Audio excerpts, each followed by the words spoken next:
সন্ধ্যার চায়ের সঙ্গে যদি থাকে এরকম ফুলকো আর মুচমুচে ডাল পুরি তাহলে কেমন হয় বলুন তো।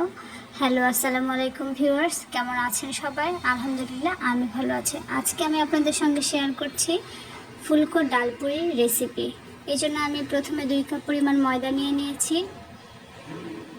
এখন এর মধ্যে দিয়ে দিলাম লবণ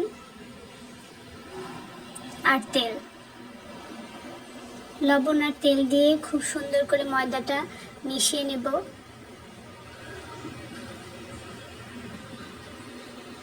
এরকম যখন দলা বেঁধে আসবে ঠিক এ পর্যায়ে আমি রুম টেম্পারেচার যে পানিটা, সেই পানি দিয়ে ময়দাটা মেখে নেব। খুব অল্প অল্প করে পানি দিয়ে ময়দাটা মেখে নিতে হবে, তাহলে নরম হওয়ার ভয়টা কম থাকবে। আমার ময়দাটা মাখা হয়ে গিয়েছে, এখন আমি ঢাকা দিয়ে ঢেকে কিছু সময়ের জন্য রেস্টে রেখে দিলাম। আর এখানে আমি মসুর ডাল লবণ আর হলুদ দিয়ে খুব শুকনো করে সেদ্ধ করে নিয়েছি। এর মধ্যে আমি চিলি ফ্লেক্স, পেঁয়াজ কুচি, ধনেপাতা কুচি আর কাঁচামরিচ দিয়ে খুব সুন্দর করে মেখে নেব। এবার আমি যে ময়দাটা মেখে রেখেছিলাম সেখান থেকে লেচিগুলো কেটে নিচ্ছি।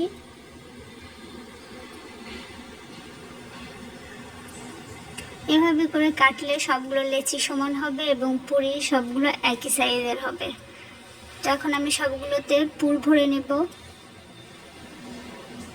সবগুলোতে একবারে পুর ভরে নিলে বেলার কাজটা খুব সহজ হয়ে যাবে, বারবার করে পুর ভরার ঝামেলা থাকবে না। দেখতে পাচ্ছেন সবগুলোতে আমার পুর ভরে নেওয়া শেষ। আর আমি এখানে কড়াইয়ে তেল দিয়ে দিচ্ছি খুব লো হিটে, তেলটা গরম হয়ে যাওয়ার জন্য। আর এর মধ্যে আমি পুরিগুলো বেলে নেব। হাত দিয়ে চেপে চেপে একটু ফ্ল্যাট করে নিলাম, তাহলে বেলতে সুবিধা হবে। আর এটা একটু মোটা করে বেলতে হবে, তাহলে পুরিটা অনেক সময় ফুলকো আর মুচমুচে থাকবে। আমি বেশ কয়েকটা একসঙ্গে বেলে নিয়ে তারপরে ভাজতে চলে যাব। একইভাবে আরও কয়েকটা বেলে নিচ্ছি।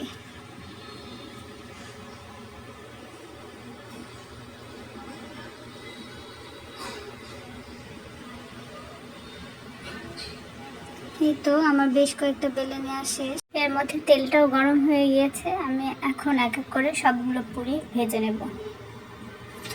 আপনার ময়দাটা যদি খুব সুন্দর করে মাখা হয় তাহলে কিন্তু পুরিগুলো খুব সুন্দর ফুলে উঠবে আর এটা বেশ অনেক সময় মচমচে থাকবে।